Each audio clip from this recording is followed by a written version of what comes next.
আমরা এমন একজন অতিথিকে পেয়েছি যাকে আপনারা কখনো মঞ্চে, কখনো চলচ্চিত্রে, কখনো টিভির পর্দায় অভিনয় শিল্পী হিসাবে পেয়ে আসছেন। আমাদের সবার প্রিয় চিত্রলেখা গুহ। চিত্রলেখা দিয়ে আপনি আমাদের অনুষ্ঠানে এসেছেন, আমরা খুবই আনন্দিত এবং আপনাকে অনেক অনেক শুভেচ্ছা। আমারও খুব আনন্দ হচ্ছে এবং তোমাকেও অনেক শুভেচ্ছা।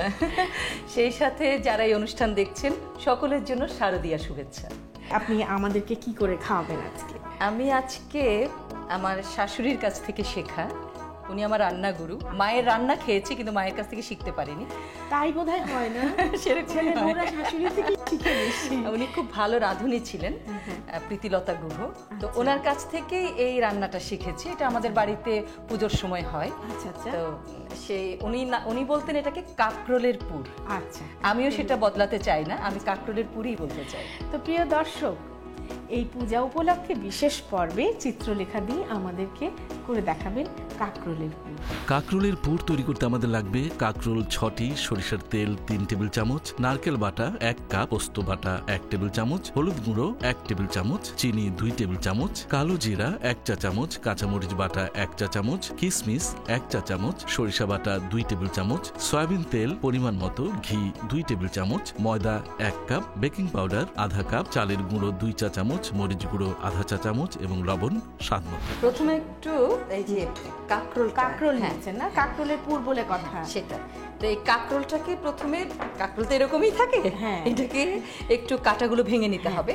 তারপরে দুভাগ করে একটু গরম পানিতে হালকা সিদ্ধ করে নিতে হবে, ভাপ দিয়ে নেওয়ার পরে এই যে আমরা পরিষ্কার করে নিয়েছি কাকরোলের একটা ধারালো কিছু চামচ দিয়ে কুড়িয়ে ভেতরটা এরকম হবে, মানে ফোকরা করে নিতে হবে। এখন কি পুর তৈরি হবে না? পুরটা তৈরি করব। চুলোটা ধরিয়ে দিই। পুরটা তৈরি করব সরষের তেলে। আচ্ছা, দিয়ে দেই। একটা বাটি লাগবে, বাটিটার মধ্যে এই যে প্রথমে নারকেল বাটাটা দিয়ে দিচ্ছি। আচ্ছা, পুরো পুরটাই তৈরি করে নি। হ্যাঁ, জিনিস নষ্ট করতে ভালো লাগে না। আর তাছাড়া পুরটা তৈরি থাকলে না পরে চাইলে আরো কিছু কাকরোলও অ্যাড করা যাবে। পোস্ত বাটাটা দিলাম। প্রিয় দর্শক, পোস্ত বাটার সময় আপনারা অবশ্যই খেয়াল রাখবেন, এতে প্রচুর বালি থাকে এবং পুরো খাবারটা নষ্ট হয়ে যায় যদি ভালো করে কুচলে ধুয়ে না নেন। আমি এই জন্য একটু ভিজিয়ে রাখি, ধুয়ে নিয়ে নিলে আর এই ভয়টা থাকে না। হলুদ করে প্রায় 1 চামচের মতো হলুদ, লবণটা এর মধ্যেই দিয়ে আলাদা রান্নার সময় কোনো লবণ আর দিচ্ছি না সেভাবে। এবার দেব চিনি। আচ্ছা, যেহেতু নারকেলটা একটু মিষ্টি, চিনিটা চিনি খাইতো না, মিষ্টি ভালো লাগে, একটু মিষ্টি দিলাম। আর নারকেলের সাথে সরষের সাথে পোস্তর সাথে কিন্তু খুব ভালো যায়। এবার একটু পানি লাগবে এটাকে গুলিয়ে নেওয়ার জন্য। ঢালবো? হ্যাঁ, আর দেবো? আর একটু, ব্যাস, আর লাগবে না। আসলে একসাথে মিশিয়ে নিলে না জিনিসটা ভালো হয়, সুবিধা হয়। সুবিধা, কোনো দিকে মশলার আধিক্যটা থাকবে না, মিক্সটা ভালো হবে। হয়ে গেল এটা। জালটা বাড়িয়ে দিব। সরষের তেল গরম হয়ে গেছে, এখন কালো জিরাটা ফোড়ন দেব। কালো জিরে ফোড়ন এটা একটু কম দেব কারণ আমাদের ওই যে সরিষা বাটার সাথে একটু কাঁচামরিচ আছে। কারণ সর্ষে আমি সব সময় কাঁচামরিচ এবং নুন দিয়ে বাটি, তাতে তেতো ভাবটা চলে যায়। এবার আমি এটা এখানে ঢেলে দেব।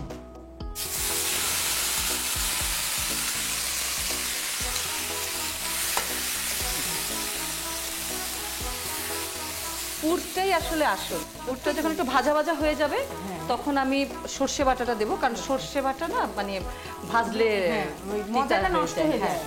একদম নামানোর আগে তার বেশি ভাজা দরকার নেই, শেষের দিকে এর মধ্যে আমি কিশমিশটা দিয়ে দেব। কিশমিশ, এটা একটা নতুন সৌন্দর্য।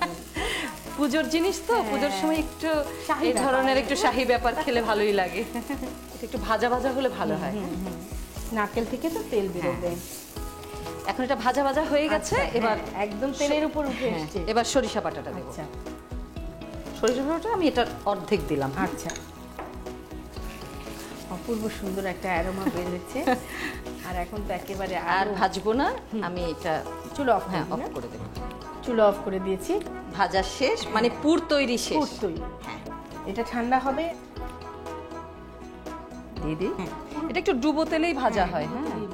সাথে ঘি দেব। আচ্ছা আচ্ছা, ওই যে বাটিতে ঘি আছে। বাহ, একেবারে একেই তো বলে ঘি ভাজা। তো আচ্ছা আমি এটা তৈরি করে ফেলি। হ্যাঁ একটা হ্যাঁ একটু আমাকে হেল্প করতে হবে। অবশ্যই আমি আছি তার জন্য। আমি তুমি এত ভালো করো এগুলো। একটু ময়দা এটা। আচ্ছা, ময়দা আমি কতটা নেব? 1 কাপ নেব। 1 কাপের মতো আপনার নিলে হবে। এইটুকু এই যে, ভাজার জন্য হ্যাঁ 1 কাপ লাগবে, ময়দা হ্যাঁ, আমার 1 কাপ লাগবে। ময়দা লাগবে। Baking powder, baking powder baking powder 4 চামচের আধা চামচ দিলে হবে। আচ্ছা, হাফ টিস্পুন বেকিং পাউডার। আর চালের গুঁড়ো দেবো এটা। হ্যাঁ হ্যাঁ অল্প না, আরো কম। আমি আমি একটু কমই দিই। হ্যাঁ জাস্ট মুচমুচে মুচমুচে হওয়ার জন্য 2 চামচ। হ্যাঁ ব্যাস, আর লাগবে না। এবার হচ্ছে মরিচের, হ্যাঁ লাল মরিচের গুঁড়ো, সামান্য একটু লাল মরিচের গুঁড়ো, জাস্ট একটু পিঙ্কিশ কালার হ্যাঁ হবে না? একটু, আর একটু লবণ দিতে হবে। আচ্ছা, এক চিমটি, যেহেতু পুরের মধ্যে লবণ আছে সামান্য। হ্যাঁ আর না, হ্যাঁ হ্যাঁ অল্প একটু চিনি। হ্যাঁ আচ্ছা, একটু চিনিও দিলাম। হ্যাঁ এই ময়ানের মধ্যে একটু তেল দেব, আচ্ছা, তাহলে জিনিসটা মুচমুচে হয়। খাস্তা হবে। ব্যাস হয়ে গেল। প্রিয় দর্শক, এখন আপনারা এইটাকে একেবারে তেল ব্যাপারটাকে ঝুরঝুরে করে নিতে হবে, যেন পুরো ময়দাটার মধ্যে এটা ভালো করে মিশে যায়, নতুবা খাস্তা ব্যাপারটা আসবে না। আচ্ছা, আমি এটা পানি দিয়ে একটু গলিয়ে ঠিক দিতে হবে। ব্যাটার করবো না? হ্যাঁ বেশি পাতলা হবে না কিন্তু। অসুবিধা নেই, পাতলা হলে আমরা আবার একটু ময়দা। সব সময় তো একটা আছেই হ্যাঁ, কিছু কিছু সমাধান। আস্তে আস্তে মানে কাঁকরোলের ভরে মধ্যে ভরে নেব। হ্যাঁ নিয়ে নিলাম। হ্যাঁ হ্যাঁ, এইভাবে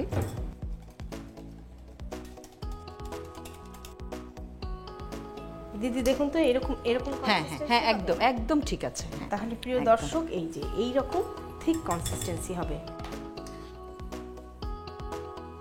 আলপনা এই যে এইভাবে পুরটা ভরতে হবে, ঠিক আছে? সমান করে সমান করে।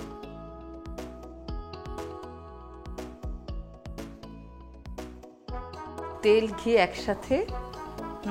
এটা একটু তুমি হেল্প করে দিও, আচ্ছা, ঠিক আছে? আচ্ছা, ডুবিয়ে ডুবিয়ে হ্যাঁ, ডুবিয়ে ডুবিয়ে এখানে ঠিক আছে, এখানে রাখবো। হ্যাঁ হয়ে গেছে, ভালোই হয়ে গেছে। হ্যাঁ না? এখনই দিয়ে দেওয়া উচিত। আচ্ছা, এখন আমরা এইভাবে একদম হাতে চেপে চেপে, এটা হ্যাঁ। বসিয়ে সেটাই এইভাবে এর উপর দিয়ে যদি দিয়ে, দিয়ে হ্যাঁ, দিই, ব্যাস। তাহলে হবে কি? খুলবে না আর জিনিসটা, খুলবে না হ্যাঁ। জিনিসটা। আপনি যদি এটা উপরে মাখতে চান, এটা মনে হ্যাঁ হয় না না উপর করে উপর করে ছাড়লেই ভালো। ভালো।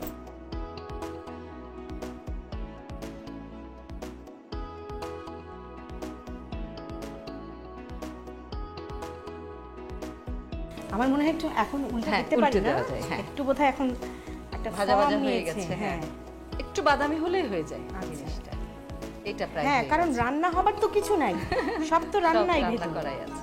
জাস্ট বাইরের কোটিংটা ভাজা ভাজা হতে হবে আর কি। বাহ, সিদ্ধহস্ত। না, আমি দর্শকদের উদ্দেশ্যে বলছি, যখন আপনারা এই ধরনের জিনিসগুলো উল্টোবেন, দুটো খুন্তি নিয়ে নিলে সুবিধা, একটা ঠেলে আরেকটাকে সাহায্য করে আর কি। এখন জাস্ট আর একটু, আমার মনে হয় প্রিয় দর্শক, আমরা আরও 5 মিনিট অপেক্ষা করব, এটা সবগুলো পুরোপুরি সোনালি হওয়া পর্যন্ত।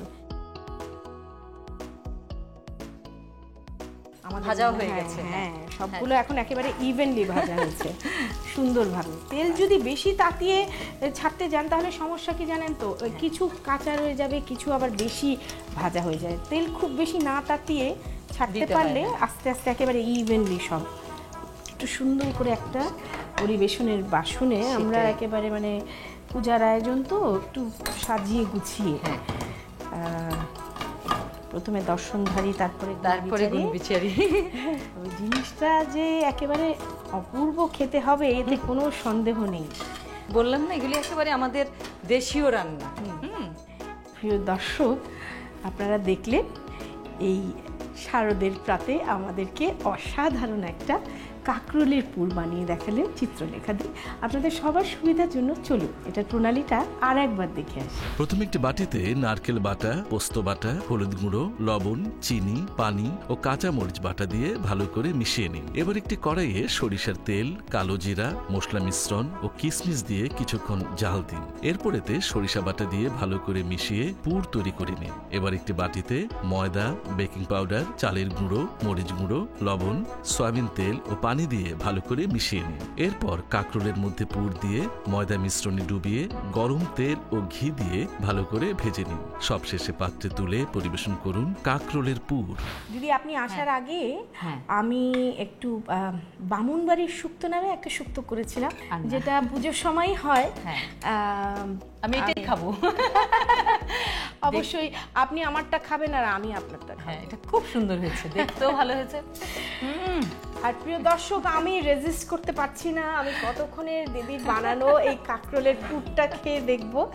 আপনি খেয়ে দেখুন তাহলে।